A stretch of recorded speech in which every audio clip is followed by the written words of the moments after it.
eo amin'ny vaovao politika kosa indray dia notanterahina androany teny Mahamasina ny fividianany filopitarika ny antoko-panohitra eto Madagasikara.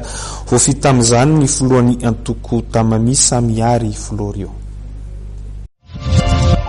Ny filohan'ny antoko Tamami no nisafidian'ireo filoha nasionaly ny antoko-panohitra izay voalaza fa mijoro ara-dalàna ho lehibe ny antoko-panohitra eto Madagasikara. Nandritra amin'ny fivorianany tanteran'izy ireo tetsy Mahamasina androany.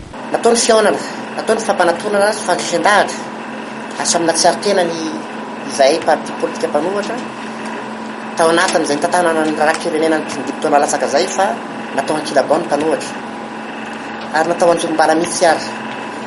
Noho ny anton'izay rehetra zay dia mieritreritra zay fa manana diditra andraikitra amin'ny fitantanan-draharaha sy fampandehanan-draharaha eo anivona firenena ramanana.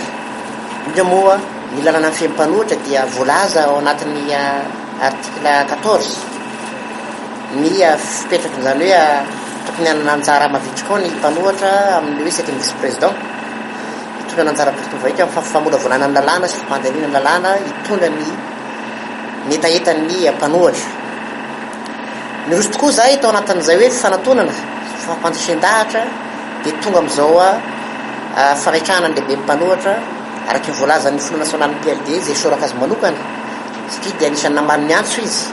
Natao ankilabao tanteraka ny antoko-panohitra hatr'izay nefa misy manantena izy ireo fa hiaino azy ireo ny mpitondra satria efa eo ny lehiben'izy ireo izay mijoro ara-dalàna hoy ny lehiben'ny antoko-panohitra Samiary Florio.